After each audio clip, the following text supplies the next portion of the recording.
Olá pessoal, muito bom dia, na graça e na paz do nosso Senhor Jesus. Eu estou já gravando esse vídeo de forma antecipada para postar à noite para vocês, porque estou em viagem e no horário que eu costumo fazer a transmissão hoje, às sextas-feiras, eu vou estar em trânsito e não será possível. Então eu já vou deixar gravado agora, de manhã.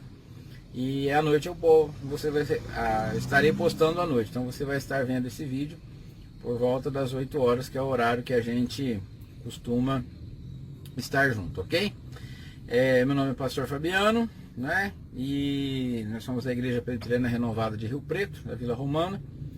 E como estamos aí sob algumas restrições por conta da pandemia, da Covid-19, do coronavírus, então às sextas-feiras nós não temos a nossa reunião presencial e nos reunimos então virtualmente.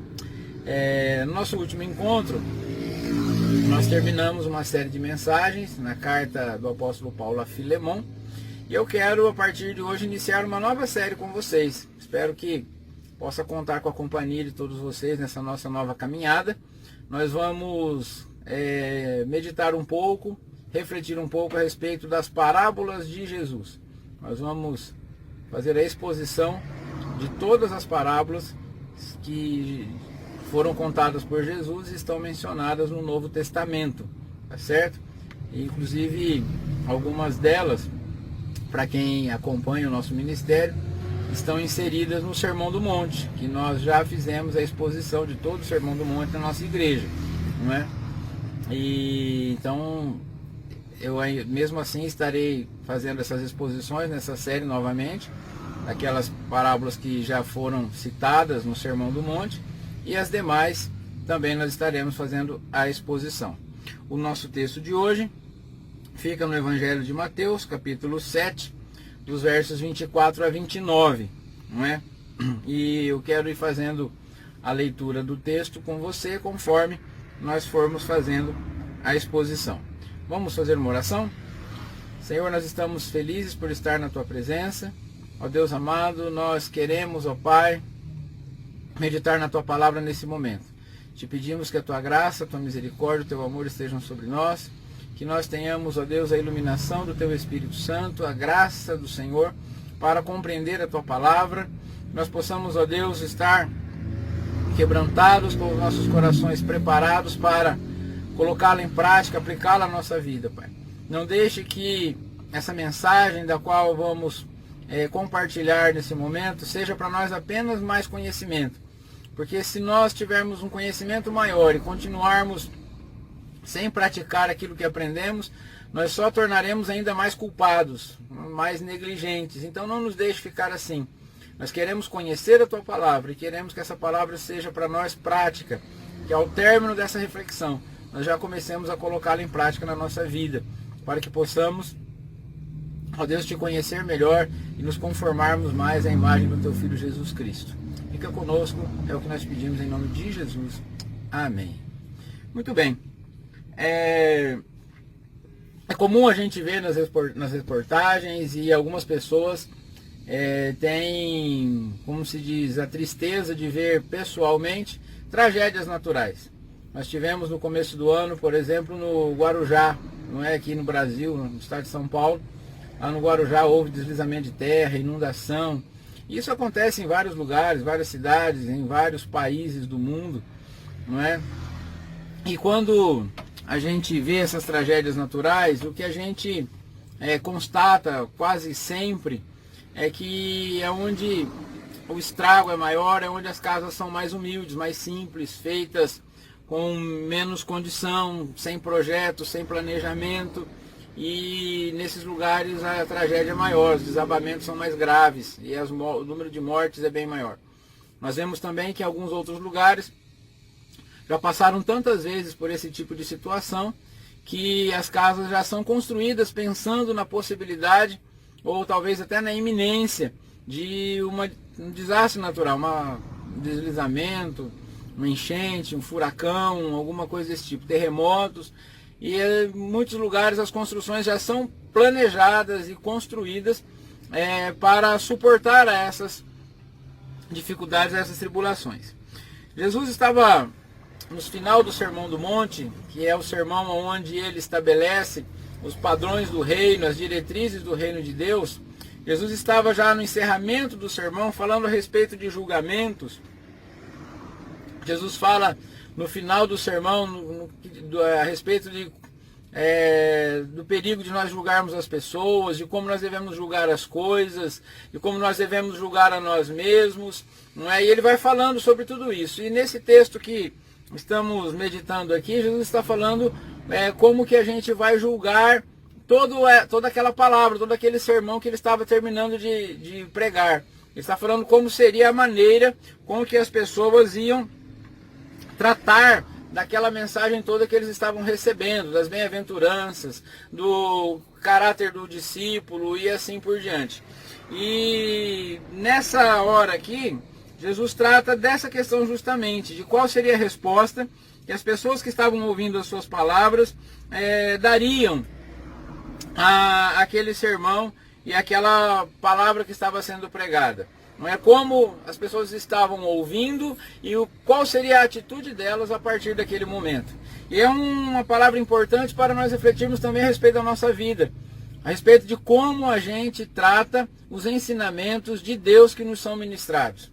Eu e você ouvimos muitas palavras de Deus, lemos a Bíblia, vamos à igreja, ouvimos pregadores. Nessa época aí de pandemia, os números de lives e mensagens online têm se multiplicado assustadoramente, graças a Deus por elas, não é? É muito bom que existam mesmo esses pregadores que estão dispostos a fazer esse trabalho, e é uma bênção. Mas como nós temos respondido a isso? Como que a gente responde a cada mensagem que nós recebemos e que nós ouvimos? Nós saímos da igreja ou do lugar onde estamos ouvindo essa mensagem, e logo no primeiro passo nós já colocamos em prática o que aprendemos, ou simplesmente é um pouco mais de conhecimento? Jesus está falando disso, não é? Porque quando Jesus está explicando, ele vai falar de duas classes de pessoas aqui, que são muito parecidas. São pessoas que têm objetivos e desejos comuns, não é? Ambas quiseram fazer a mesma coisa, não é? E Jesus fala, e citando essas duas classes de pessoas, ele exemplifica que muita gente tem sede de Deus, de consolação, de orientação, boa moral, poder espiritual. Todos desejam ter fome e sede de justiça, não quer se acomodar ao pecado, não quer confiar em si mesmo, ao passo que outros são egoístas, né? Então, Jesus vai falando sobre isso, que uma tem realmente fome de Deus, tem fome e sede de justiça, ela não está acomodada ao pecado, não quer confiar em si mesma. Mas Jesus fala de uma outra classe de pessoa, uma classe de gente egoísta, que busca apenas prazer e benefícios, que não está interessada em conhecer a doutrina, não é? Pega a palavra de Deus e só escolhe o que lhe agrada nas Escrituras e se recusa a ser confrontado por elas. Então, Jesus vai falar agora a respeito de como que isso acontece na prática e qual que é o resultado disso na prática. O que acontece quando pessoas ouvem a palavra de Deus e já colocam em prática logo na sequência. E Jesus vai falar também do que acontece na vida de outra classe de pessoas, que ouve a palavra de Deus, mas com o objetivo apenas de escolher aquilo que realmente lhe agrada, e que se for confrontado pela palavra de Deus, ela rejeita ou simplesmente ignora, não é? Jesus diz que ambas as classes de pessoas passarão por dificuldades, passarão por lutas, por tribulações, por provações. Ou seja, a figura que Jesus usa aqui é a tempestade, a chuva, a inundação, não é? A tragédia natural. E Jesus diz que todas as pessoas estão sujeitas a isso. Mas um é o resultado de quem pratica a palavra de Deus, e outro é o resultado de quem simplesmente não dá crédito ao que Jesus diz, ao que a palavra de Deus diz. E o tema então que nós queremos tratar hoje nessa transmissão, nessa nossa mensagem, é o que nos resta após a tempestade. No verso 24, Jesus diz assim: todo aquele, pois, que escuta essas minhas palavras e as pratica, assemelhá-lo-ei ao homem prudente, que edificou sua casa sobre a rocha. Ou seja, Jesus fala que prudente é aquele que ouve as suas palavras e pratica as suas palavras. Porque Jesus não espera que as suas palavras sejam apenas ouvidas ou admiradas. Mas o objetivo de Cristo, quando Ele nos envia a sua palavra, é que nós a coloquemos em prática. É que essa palavra seja para nós um alicerce firme na vida desse ouvinte praticante. E Jesus está dizendo que esse sábio ouvinte é alguém diligente. Ele está preocupado com o seu relacionamento com Deus. Deseja conhecer a Deus intimamente. Ele aceita ser confrontado pela palavra. Ele reconhece a sua insuficiência para se relacionar com o seu Criador e por isso ele confia plenamente na obra de Cristo na cruz do Calvário. E está buscando a cada dia a comunhão com o Espírito Santo. É alguém que quer construir para a eternidade e não apenas por um momento. Então Jesus está dizendo, aqueles que ouvem as minhas palavras e as praticam são prudentes. Não é? São prudentes por quê? Porque eles edificam a sua casa sobre a rocha. Não é fácil construir. Não é fácil trabalhar com construção. Não é um trabalho árduo e pesado. Agora, quando é feito sobre uma rocha, então, exige muito mais esforço, exige muito mais técnica, né? Muito mais capacidade de engenharia para que essa construção seja realizada, mas quando ela fica pronta, é uma construção verdadeiramente resistente às intempéries da vida. E Jesus está dizendo isso, que aquele que ouve as palavras e pratica é prudente. Ele olha para a palavra de Deus, ele é confrontado pela palavra de Deus, ele é quebrantado pelo Espírito Santo, ele busca um relacionamento profundo com o Senhor. E Jesus continua dizendo no verso 25, desceu a chuva, correram os rios, assopraram os ventos e combateram aquela casa e não caiu, porque estava edificada sobre a rocha. Ou seja, quem coloca os ensinos do Senhor Jesus em prática, eles suportam e vencem as provações e adversidades através da fé. Porque o julgamento, ele é iminente. Mais cedo ou mais tarde, todo mundo vai passar pelo julgamento, todo mundo vai ter as suas obras colocadas à prova. A nossa fé, ela vai ser provada. O nosso cristianismo, o nosso relacionamento com Deus, ele vai sempre ser provado. Vai chegar uma hora que teremos que provar se realmente conhecemos a Deus ou não. E Jesus diz que aqueles que normalmente ou cotidianamente praticam a sua palavra, no momento em que forem exigidos, no momento em que forem provados, eles serão aprovados diante do Senhor. E agora Jesus começa a fazer o contraponto, no verso 26. Mas aquele que ouve as minhas palavras e não as cumpre, eu vou compará-lo ao homem insensato, porque ele construiu a sua casa sobre areia. Então agora Jesus vai fazendo uma advertência, não é? Jesus está dizendo assim, aqueles que são apressados e que cometem a perigosa insensatez de se comportar como um simples espectador da mensagem de Cristo, não é? Vai fazer com que esse comportamento leve a uma fé ilusória, fraca, superficial e inoperante. Ou seja, as pessoas que apenas se simpatizam com a mensagem do Evangelho, que ouvem a mensagem do Evangelho, que ouvem falar de Jesus, mas simplesmente continuam vivendo as suas vidas como se Jesus não existisse, como se a palavra não fosse com ele, essas pessoas estão construindo um castelo de areia. Essas pessoas estão construindo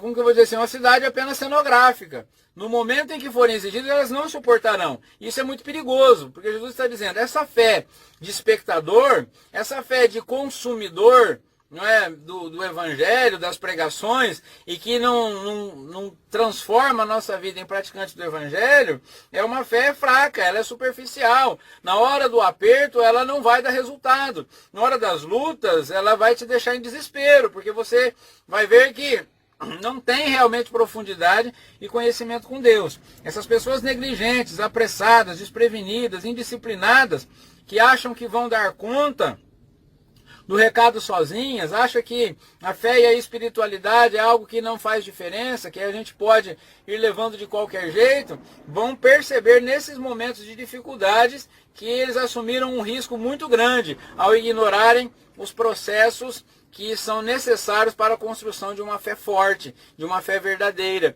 de uma fé bem alicerçada. E nesses momentos, elas poderão ser tomadas de assalto. Então Jesus está dizendo assim, olhem, cuidado. Cuidado em achar que construir a fé é algo que se faz de qualquer jeito. Não é. Você construir um relacionamento leva tempo. Você construir um casamento leva tempo. Você construir uma amizade forte, sólida, leva tempo. E assim é também no relacionamento com Deus. É preciso gastar tempo, é preciso esforço, não é? Nós temos que nos esforçar em prol do reino de Deus. Nós temos que aplicar a nossa vida. A salvação, ela é de graça. A salvação não precisa ser paga. Jesus morreu na cruz e de graça ele nos confiou a salvação. Mas o viver com Cristo, o andar com Jesus, exige sacrifício. Jesus falou que aquele que quiser ir após ele tem que negar a si mesmo. Tomar cada dia a sua cruz. Cruz não é um objeto para descansarmos. A cruz não é um artefato que ele nos leva a repousar. Mas a cruz é um lugar de morte, é um lugar de sofrimento, é um lugar de dor, é um lugar de sacrifício. E é essa cruz que nós precisamos carregar. Tomem muito cuidado para não desenvolver uma fé superficial, uma fé água com açúcar, que no momento da dificuldade vai te deixar na mão. Porque Jesus diz que o que geralmente acontece com essas pessoas é isso mesmo. Verso 27. Desceu a chuva, correram rios, assopraram ventos e combateram aquela casa, e caiu, e foi grande a sua ruína.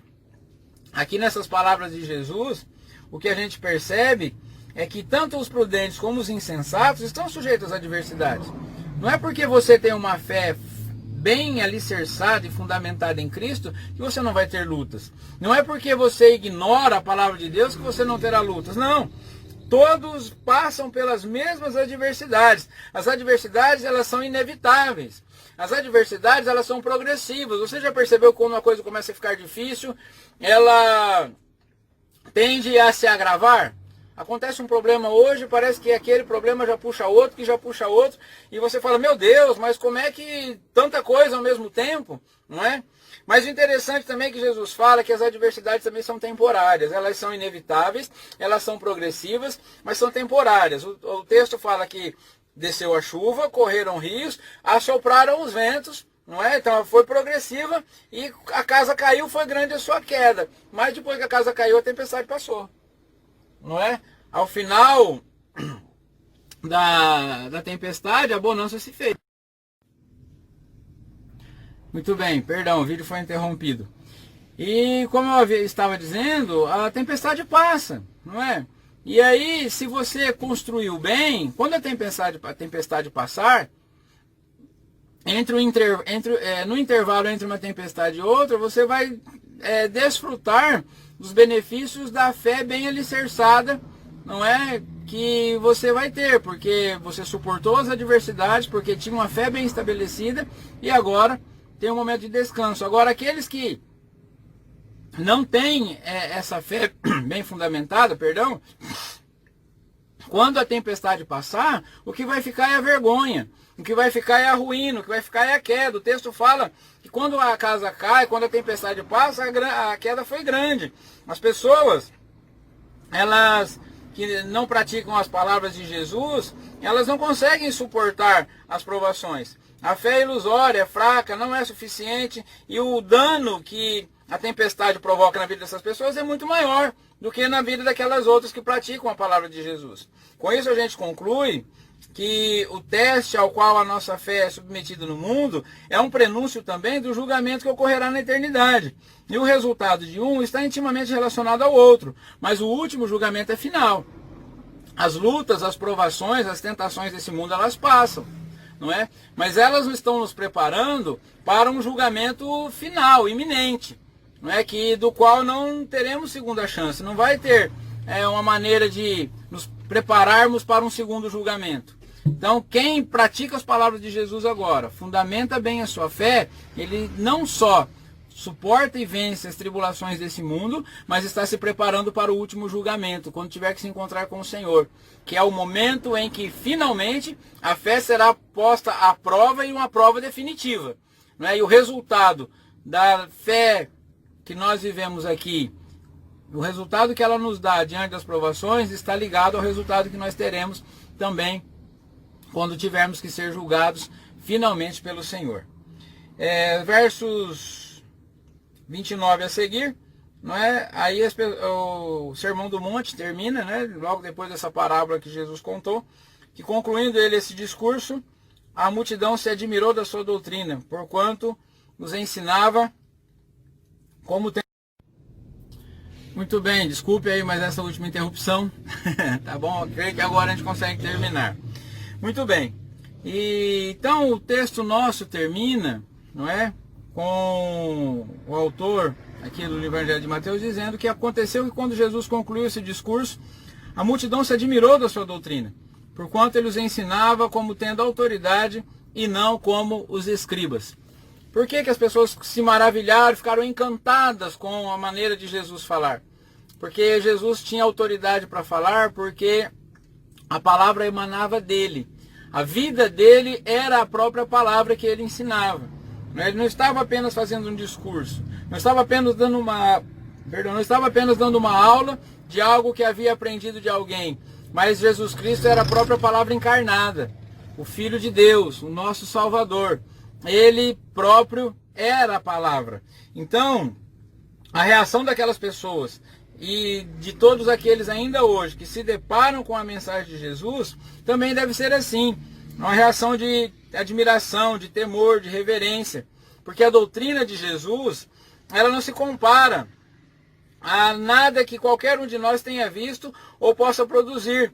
Quando nós estamos diante de Jesus, diante da sua palavra, nós não estamos diante de um portador da mensagem, mas nós estamos diante da própria fonte da mensagem.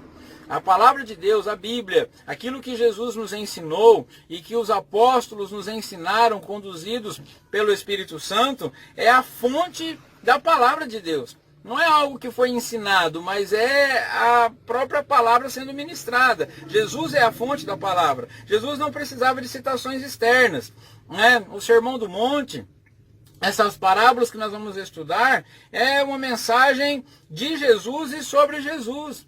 Ele não está aqui falando de alguém, ou não está apontando para alguém, ele está falando dele próprio. As Escrituras falam do próprio Jesus. Toda a Bíblia, ela apresenta o Senhor Jesus Cristo. E nós precisamos, cada dia mais, fundamentar a nossa fé, a nossa vida, centralizar toda a nossa vida em Cristo Jesus. A nossa vida precisa ser totalmente cristocêntrica, porque esse Jesus, ele está ordenando que por sua causa os seus discípulos suportem o sofrimento, suportem as perseguições, perdoem, não julguem o próximo, cuidem bem das coisas santas, rejeitem as falsas doutrinas, tenham uma fé forte, produza bons frutos, se tornem sal da terra e luz do mundo. O nosso Senhor Deus, o nosso Senhor Jesus está nos revelando que nós somos insuficientes e desse monte ele está nos chamando, nos convidando para morrermos para nós mesmos, entregarmos a ele as nossas vidas, recebermos o seu Espírito Santo e nos conformarmos à sua natureza, abandonarmos a nossa natureza de pecado e nos conformarmos à natureza dele, porque quando nos encontrarmos com ele, o próximo encontro com Jesus não vai ser mais no monte, mas vai ser no trono da sua glória. E quando tivermos que nos apresentar diante do seu trono de glória, que possamos ser achados dignos de ser chamados filhos de Deus. Então, nós precisamos confiar ao Senhor Jesus. Muito bem, pessoal, perdão mais uma vez, tá certo? Não sei porque minha câmera está cortando os vídeos. Mas nesse encerramento o que eu tenho mais a dizer é apenas isso, que a palavra nos diz que nós precisamos a cada dia nos conformarmos à imagem de Jesus Cristo. O Evangelho não é uma lenda, a Bíblia não é um livro de histórias, o Evangelho não é um conselho a mais, mas é a verdade pregada, é a salvação para todo aquele que crê, como diz o apóstolo Paulo. É o poder de Deus para a salvação. E nós precisamos levar a sério o Evangelho, colocar em prática na nossa vida, nos conformarmos à imagem do nosso Salvador. E o apóstolo Paulo escreveu a Timóteo na segunda carta, verso 19 do capítulo 2, assim: Todavia o fundamento de Deus fica firme tendo esse selo: o Senhor conhece os que são seus, e qualquer que profere o nome de Cristo, aparte-se da iniquidade. Que eu e você tenhamos essa convicção de tratar a palavra de Deus e o Evangelho com seriedade, de colocarmos em prática tudo aquilo que aprendemos. É claro que nós não conseguiremos fazer isso por nosso próprio esforço, por nosso próprio mérito. Nós temos que clamar ao Senhor todos os dias, para que Ele nos capacite a viver como filhos de Deus nesse mundo, e que se a nossa fé tiver que ser provada, ela seja aprovada, tanto aqui nesse mundo, quanto na eternidade. Vamos orar? Senhor, obrigado pela Tua palavra. Quero orar, Senhor, em favor daqueles que estão enfermos, seja por coronavírus ou por qualquer enfermidade.